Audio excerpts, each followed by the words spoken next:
안녕하세요. 오늘은 창세기 4장을 가지고 말씀을 나누고자 합니다. 최초의 살인에 대한 이야기가 나옵니다. 에덴을 잃어버린 아담과 하와가 같이 살면서 첫 아이를 낳게 됩니다. 그 아이의 이름이 가인이고요. 두 번째 아이가 아벨입니다. 첫 번째 아이 가인은 농사를 짓는 사람이 되었다고 하고, 아벨은 양을 치는 목자가 되었다라고 이야기합니다. 여기까지는 특별한 일이 없습니다. 이들이 이제 하나님께 제사를 지내는 이야기가 나오게 되는데, 이때부터 문제가 발생하게 됩니다. 한번 볼까요? 세월이 지난 후에 가인은 땅의 소산으로 제물을 삼아 여호와께 드렸고, 여기서 세월이 지난 후에라고 하는 것이 아주 오랜 세월을 얘기하는 것이 아니고요. 농사를 짓는 어떤 때가 이제 지나고 추수할 때, 이 정도를 이야기하는 거예요.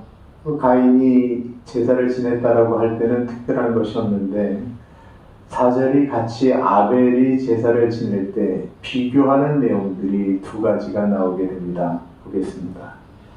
아벨은 자기도 양의 첫 새끼와 그 기름으로 드렸더니 여호와께서 아벨과 그의 제물은 받으셨으나 라고 이야기하고 있습니다. 일반적인 해석을 이야기할 때 이런 이야기가 많이 나옵니다. 아벨은 피의 제사를 드렸기 때문에 하나님이 받으셨고, 가인은 피가 없는 제사를 드렸기 때문에 안 받으셨다라고 이야기를 합니다. 일반적으로 그렇게 해석을 하지만 그렇지 않습니다. 왜냐하면 레위기에 보면 하나님께서 농산물도 받으셨거든요. 소제라고 이야기하는데 고운 곡식 가루를 받으셨습니다. 그러므로 가인의 제사는 피의 제사가 아니었기 때문에 안 받으셨다라고 이야기하는 것은 조금 문제가 있는 해석일 수도 있습니다. 물론 그렇게 일반적으로 해석하는 분들이 더 많으시고요. 저는 그렇게는 생각 안 합니다. 꼭 피에 있는 제사를 드려야 되느냐? 그렇지 않았습니다. 다만 아벨에 있는 제사와 가인의 제사에 좀 다른 것이 있는데, 이 곡식을 드리는 제사도 레위기 2장 14절에 보면 첫 소산을 드리는 거거든. 첫 이상 나온 것을 드리라고 얘기했는데 그런 얘기가 없습니다. 또한 정성을 바쳐서 예배를 드려야 받으신다라고도 이야기합니다. 물론 정성이 들어가 있는 예배가 참 중요합니다. 그러나 그거보다는 히브리서 11장 4절에 보면 아벨은 믿음으로 제사를 드렸다라고 이야기하고 있거든요. 이것은 무엇이냐면 하나님이 받으실 만한 마음의 제사를 드렸느냐라고 하는 것을 이야기하고 있는 것입니다. 과연 가인은 하나님이 받으실 만한 제사를 드렸을까요? 그렇지 않았다라는 것입니다. 자기가 편한 대로, 자기가 생각하는 대로 그냥 제사를 드린 것을 이야기하는 거예요. 우리가 제사를 드릴 때 우리가 하나님께 나와야 되는 마음들이 성경에는 참 여러 가지가 있습니다. 아벨은 아마 하나님께 제사를 드리면서 나같이 부족한 사람을 하나님이 보호해 주셨다, 지켜주셨다라고 하는 하나님을 향한 마음으로 나아갔죠. 누가복음에 보면 하나님께 예배를 드렸던 두 부류의 사람들이 나옵니다. 바리새인들이 이런 얘기를 해요. 큰 소리로 하나님께 나는 토색하지도 가늠하지도 도둑질하지도 않았고 난 일주일에 2번씩 금식하였고 11조 냈고 라고 얘기하는 삶에 대한 이야기를 막 합니다. 그거는 제사를 드릴 때 하나님께 드린다라고 한 것이 아니고 자기를 나타내려고 하는 제사를 드렸다라고 하는 것을 의미하는 것이죠. 거기에 반대로 세리는 부족하게 하나님께 가슴을 치며 자기의 죄를 자백하며 나아갔다라고 이야기합니다. 이 마음 차이, 하나님 앞에 어떤 마음으로 예배를 드리느냐가 대단히 중요합니다. 우리는 예수님을 섬기면서 분주하고 바쁠 수 있습니다. 성가대도 하고 부엌 봉사도 하고 많은 것들을 할 수 있습니다. 그것이 신앙생활을 잘한다라고도 이야기할 수 있지만 정작 그러면서 예배를 소홀히 할 수 있고 예배 가운데 하나님께 집중하지 않을 수 있습니다. 하나님이 우리에게 원하시는 것은 상한 마음으로 하나님께 나와서 예배를 드리는 것입니다. 하나님께서 아벨의 제사만 받자 가인의 안색이 변했습니다. 안색이 변했다고 나오죠. 이 얼굴은요, 우리의 마음을 나타내는 것입니다. 기분 나쁘다라는 것입니다. 이 기분 나쁜 이 가인의 표정에 나타나 있는 내면의 중심이 무엇일까요? 하나님의 주권을 인정하지 않는 것입니다.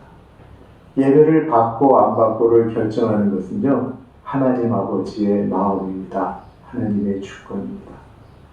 가인은 예배도 자기 방식으로, 자기가 원하는 방식으로 드렸고, 그 예배를 받으시는 하나님에 대해서도 자기의 마음의 중심으로 기분 나빠했다라는 것입니다.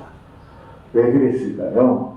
가인은 왜 이렇게까지 하나님에게 대항하며 예배마저도 그렇게 드렸을까요? 이 성경에 보면 그 키가 나옵니다. 보겠습니다. 여호와께서 가인에게 이르시되 내가 분하여 하면 어찌 됨이며 안색이 변하면 어찌 됨이냐 내가 선을 행하면 어찌 낯을 들지 못하겠느냐 선을 행하지 아니하면 죄가 문에 엎드려 있느니라 죄가 너를 원하나 너는 죄를 다스릴지니라. 여기서 선을 행하지 아니하면이라고 하는 말은 일반적으로 제사를 지내기 전에 평소의 삶에 가인이 선을 행하지 않았다라는 거예요. 악을 행하는 것을 두려워하지 않았다라는 것입니다.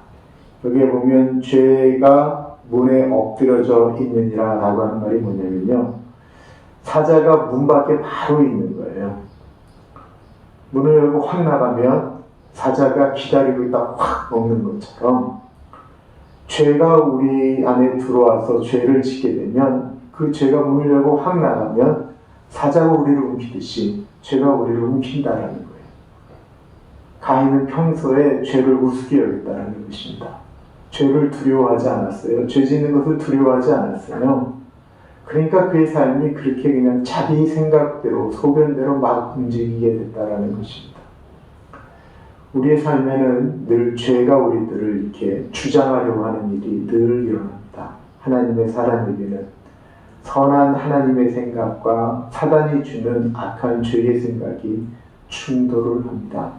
갈라디아서 5장에 그리고 로마서 6장에 똑같은 이야기들이 나옵니다. 육체의 생각은 성령의 생각과 거스리고요, 성령의 생각은 육체의 소욕을 거스립니다. 우리는 늘 싸우게 되는데 하나님의 생각대로 움직여지면 죄가 멀어지게 됩니다.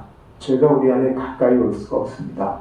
그런데 우리가 죄의 생각을 붙들고 움직이잖아요. 그러면 하나님과 멀어지게 됩니다.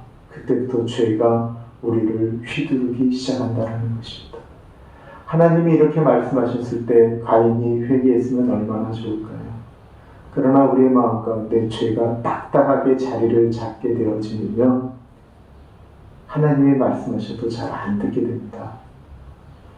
하나님에게 화가 난 가인은 아벨에게도 화가 나 있었습니다. 그리고 가인은 아벨을 돌로 쳐 죽입니다. 형제간의 첫 번째 살인이 이렇게 발생하였습니다. 원인은 무엇일까요? 그냥 평소의 삶에 죄를 짓는 것이 익숙해지니까 하나님을 믿는 사람임에도 불구하고 하나님께 대하여 사람에 대해서 특히 동생을 죽이는데 주저하지 않게 되었다라는 것입니다. 우리는 존속살인이라고 하는 이야기를 듣습니다. 부모님을 죽이고 형제를 죽이는데 다 대부분 돈 때문에 일어나는 일임을 우리는 알 수 있습니다. 주변에 있는 사람들을 사랑하고 싶으세요? 정말로 사랑하고 싶으세요? 그러면 우리가 죄를 이겨야 합니다. 죄를 멀리 해야 됩니다. 그 죄된 마음을 가지고 하나님께 나와서 예배드릴 때 진심으로 하나님 앞에 나와야 됩니다. 하나님이 원하시는 제사는 상한 심령이라고 했습니다. 오늘은 여기까지 하겠습니다. 감사합니다.